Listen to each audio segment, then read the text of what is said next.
ঘরটা খুবই ছোট, ভালো করে আলো ঢোকে না, কেমন যেন গুমোট ভাব আছে। আর আছে একটা পুরনো পুরনো গন্ধ, ঠিক যেমন অনেকদিন পর কোনো ঘর খুললে যেমন গন্ধ বেরোয়, ঠিক তেমন। আমি শুয়েছিলাম অন্ধকারে, ঠিক ঠাহর করতে পারলাম না, কিন্তু বুঝলাম যে স্থানের উপর আমি স্থানরূপে শুয়েছিলাম, সেটি একটি চৌকি ছাড়া আর কিছুই না। অন্ধকারে চোখ শুয়ে গেলে আরো ঠাহর করতে পারলাম, ঘরে একটি চেয়ার, কিছু পুরনো আসবাবপত্র, সবকিছুই কেমন যেন সময়ের ভারে নুয়ে পড়েছে।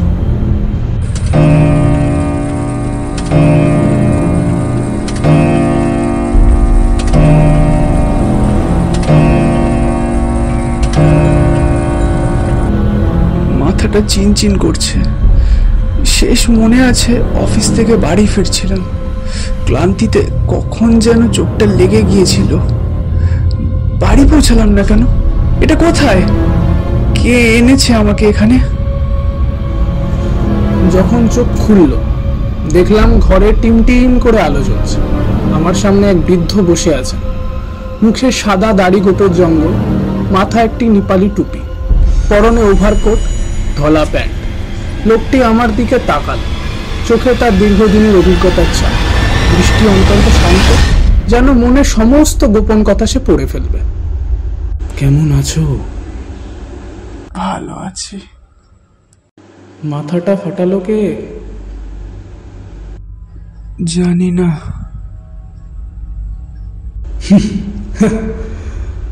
ও ঠিক আছে, গুলি করে দিয়েছে।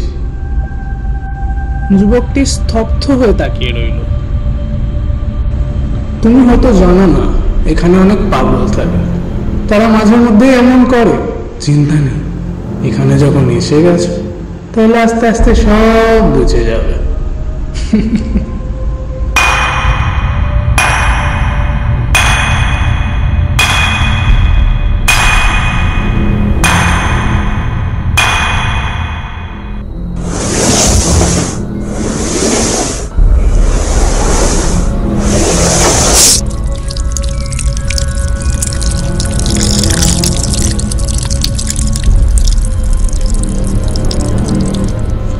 আচ্ছা দেখো তো চিনতে পারো কিনা।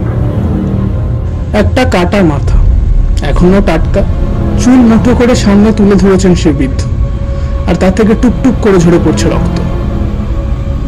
কি করছেন? এটা কি?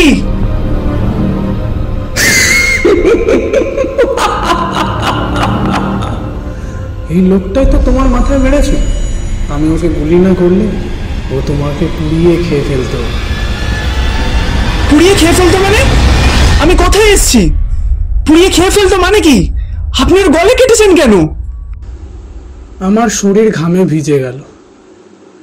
কোন স্থানে এসে পড়েছি আমি?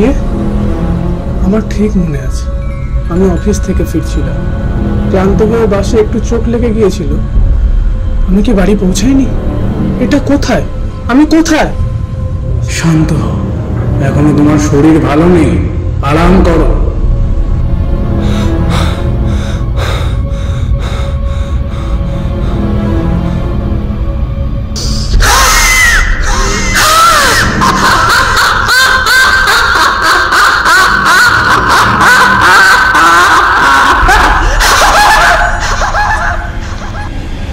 সেই হাসিটা যুবকের কানে বাজতে থাকে, আর সে সেই চৌকির উপর শুয়ে রইল এক ভয়ঙ্কর রহস্যের মাঝখানে। এটা কি কোনো স্বপ্ন, নাকি এটা ভয়ঙ্কর বাস্তব?